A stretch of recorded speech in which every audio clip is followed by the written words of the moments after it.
बिस्मिल्लाहिर्रहमानिर्रहीम। हेलो, मैं Gullu sir Valsad star tuition classes FI BCom English and Gujarati medium માટે આ વિડીયોને સબસ્ક્રાઈબ કરો ને શેર કરો ને અમારો મોટિવેશન વધારો, વિડીયો બનાવવાનો ઉત્સાહ વધારો. ઓકે, બ્રાન્ચ એકાઉન્ટમાં તમારે સ્ટેપ છે પહેલે prepare branch account and take it as a trial balance. તમારે બ્રાન્ચ એકાઉન્ટ જે બનાવે છે શાખા ખાતું એને એક કાચા સરવૈયાના જેમ લેવાનું છે, બરાબર. આમાંથી આ બ્રાન્ચ એકાઉન્ટમાં જે થિયરી જે આવે છે તેમાં stock debtor method, types of બ્રાન્ચમાં ઇન્ડિપેન્ડન્ટ એન્ડ ડિપેન્ડન્ટ બ્રાન્ચ જે છે તે ડિફરન્સ બી પૂછી શકાય. મોસ્ટ IMP છે સ્ટોક ડેટર મેથડ. ઓકે, એમાં બ્રાન્ચ એકાઉન્ટ બની જાય. બ્રાન્ચમાં ડેબિટ સાઇડ એક્સપેન્સીસને જે આપેલા હોય બ્રાન્ચને કે કોઈને પણ કે બ્રાન્ચે એક્સપેન્સ કર્યા હોય તો એ બધો જે છે તે બ્રાન્ચ એકાઉન્ટમાં ડેબિટ સાઇડ આવશે ને બીજો ક્રેડિટ સાઇડે આવશે જે ઇન્કમ હશે તે.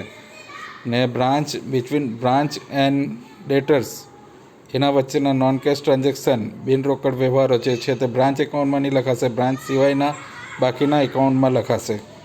બ્રાન્ચ એકાઉન્ટમાંથી કોઈ પણ એકાઉન્ટમાં એન્ટ્રી જશે તો તે સેમ એન્ટ્રી હશે. ડેબિટ હશે તો ડેબિટ એન્ટ્રી આપવાની ને ક્રેડિટ હોય તેની ક્રેડિટ એન્ટ્રી આપવાની. ને કોઈ પણ એકાઉન્ટમાંથી બ્રાન્ચમાં એન્ટ્રી આવશે તો તેની ડેબિટ હશે તો ડેબિટ જ એન્ટ્રી આપવાની ને ક્રેડિટ હોય તેની ક્રેડિટ જ એન્ટ્રી આપવાની.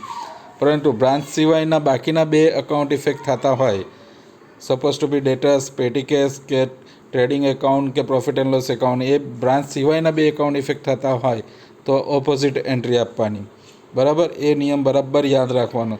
તો બ્રાન્ચ એકાઉન્ટમાં તમારી મિસ્ટેક પડવાની પોસિબિલિટી ઘટી જશે. ઓકે, બ્રાન્ચ એકાઉન્ટ એકવાર બની ગયા પછી એને તમારે as a trial balance consider કરવાનું છે, બરાબર. એમાં આપણે એઝ અ પર્સન બી લઈ શકીએ બ્રાન્ચને. જો બ્રાન્ચ ગીવર હોય, HOને, હેડ ઓફિસને, મુખ્ય ઓફિસને શાખા આપનાર હોય તો એને ક્રેડિટ કરવાનું, જમા કરવાનું. ને જો લેનાર હોય, રિસીવર હોય બ્રાન્ચ HO પાસેથી તો એને ડેબિટ કરવાનું.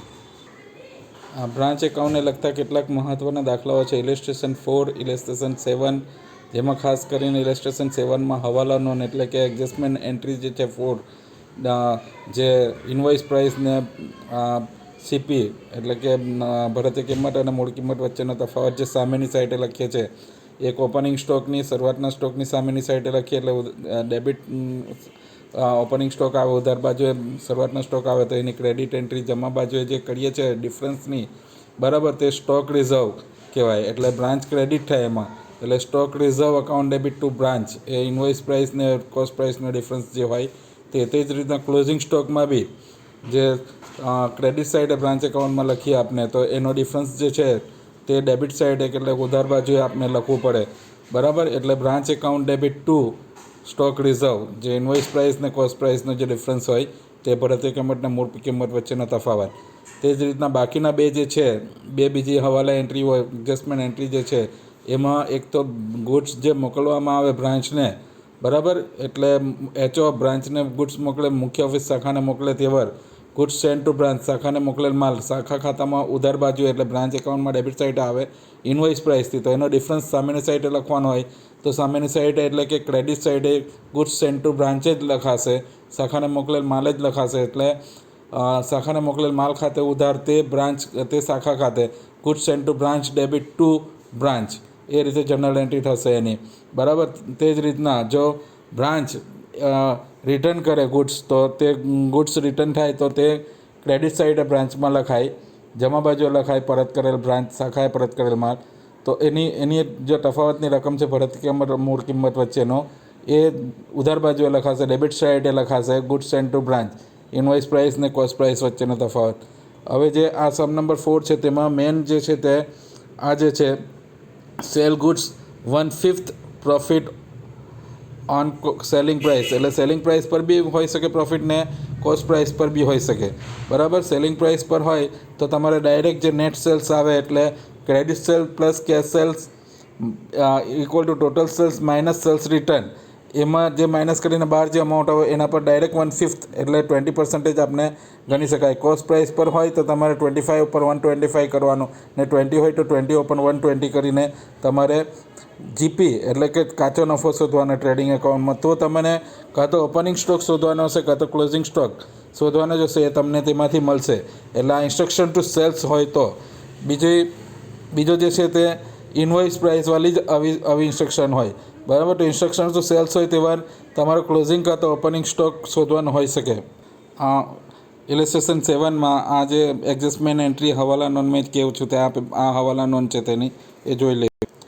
સમ નંબર 35માં જો તમને કહેલું છે ઇન્વોઇસ પ્રાઇસ બાય એડિંગ 25%, એટલે 25% એડ કરીને ઇન્વોઇસ પ્રાઇસ લીધેલી છે, એના 25% તમારે ઓપોઝિટ સાઇડે લખવાના આવશે. અહીંયા ઓપનિંગ કે ક્લોઝિંગ સ્ટોક શોધવાનો હોતો નહીં મળે. એ જ સમ નંબર 35માં તમને એકચ્યુઅલમાં હેડ ઓફિસે મોકલેલા તે અને રિયલમાં જે બ્રાન્ચ એક્સપેન્સ કર્યા તે આપેલા છે, એ બે વચ્ચેનો હેડ ઓફિસનો આ ટોટલ કરો મોકલેલા તે ને એ બેનો ટોટલ કરો, એ બે વચ્ચેનો ડિફરન્સ છે તે ક્લોઝિંગ કેશ તમારે બ્રાન્ચ એકાઉન્ટમાં ક્રેડિટ સાઇડે ક્લોઝિંગ કેશમાં લખવું પડશે. ને આ જે બધા અમાઉન્ટ છે એચઓએ મોકલેલા છે એ તમારે ટ્રેડિંગ કે પ્રોફિટ એટલે કે કેરેજ ને વેજીસ ટ્રેડિંગ એકાઉન્ટમાં, salary, rent, insurance A profit and loss એકાઉન્ટમાં આ અમાઉન્ટ નહીં આવશે. આ જે છે તે બ્રાન્ચમાં આવશે આ અમાઉન્ટો ડેબિટ સાઇડે શાખા ખાતામાં.